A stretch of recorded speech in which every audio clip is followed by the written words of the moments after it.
अस्सलाम वालेकुम, food is by ईमान में वेलकम। आज हम बना रहे हैं करेले गोश्त और यहाँ पर हमने करेलों को छीलना बिल्कुल नहीं है क्योंकि ये करेले हैं, खीरा नहीं है। तो जस्ट आपने इसकी कटिंग करनी है, वॉश करना है, फिर कटिंग करनी है और इसे 1 टेबलस्पून नमक लगाकर आप धूप में रख दें। तो इस तरह से आप कटिंग कर लें कि बहुत बड़े पीस भी ना हो, बस दरमियाने साइज़ के आप जो है वो इसके पीस काट कर आप इसे जो है वो धूप में 1 घंटे के लिए रख दें। इसका सारा कड़वाहट वाला जो पानी है वो निकल जाएगा। और अगर धूप जो है वो अवेलेबल नहीं है तो इसका मेथड भी मैं आपको आगे बताऊंगी, तो मेरे साथ रहिएगा। यहाँ पर 3 बड़े साइज के प्याज काट लिए हैं, तब तक हम प्रिपरेशन कर लेते हैं। 2 टमाटर हैं, साथ 5 हरी मिर्चें हैं, तो इन सबको हम चॉप कर लेंगे। और साथ ही हम हाफ के जी चिकन है उसे भी अच्छी तरह से वॉश कर लेंगे। अब यहाँ पर 1 कप ऑयल में हमने प्याजों को जो है वो हल्की आंच पर रख दिया है। और ये देखें, अगर आपके पास धूप नहीं हो या कम हो या टाइम कम हो, पहले आधा घंटा उसको नमक लगा कर रख दें, फिर हाथों की मदद से प्रेस करके सारा एक्स्ट्रा पानी निकाल दें या मलमल के कपड़े में बांध कर इसको जो है वो दबा के पानी निकाल दें। तो ये देखें, ये सारा इनका एक्स्ट्रा पानी निकाल लिया है और अब ये जो है करेले रेडी हैं फ्राई करने के लिए। ये जो प्रोसेस है, अगर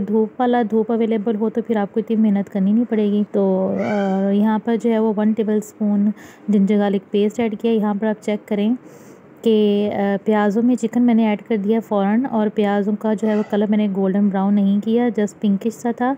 उसके बाद जैसे ही जो है वो चिकन का कलर चेंज हो, सारे स्पाइसेस में ऐड कर देंगे। इसमें हमने 1 टेबलस्पून चिली सॉस ऐड किया है और हाफ टी स्पून जो है वो हल्दी ऐड की है, और यहाँ पर हाफ टेबल स्पून जो है वो कोरमा मसाला ऐड किया है।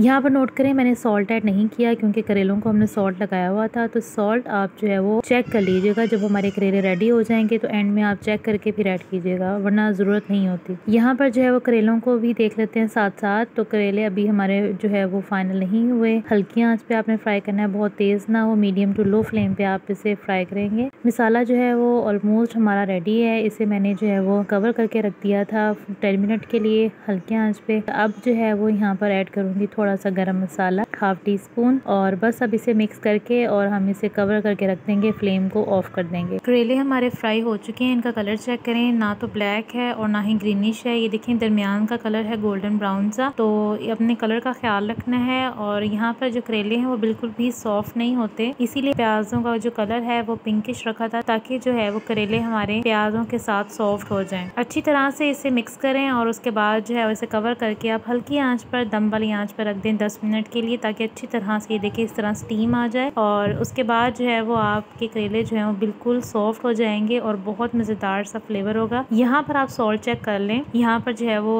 बिल्कुल भी सॉल्ट कम नहीं था, टेस्ट बिल्कुल ठीक था। तो आप अपने हिसाब से नमक चेक कर लें। करेले हमारे रेडी हैं और सर्व करें इसे हरी मिर्च के साथ, यहाँ पे गार्निश करें धनिया के साथ। तो बहुत मज़ेदार से करेले, ये देखें कितना सॉफ्ट करेला है, बिल्कुल भी कड़वे नहीं होते। तो ज़रूर ट्राई कीजिएगा इस रेसिपी से। वीडियो को लाइक कीजिएगा, शेयर कीजिएगा और सब्सक्राइब कीजिएगा। इजाज़त दीजिए, अल्लाह हाफ़िज़।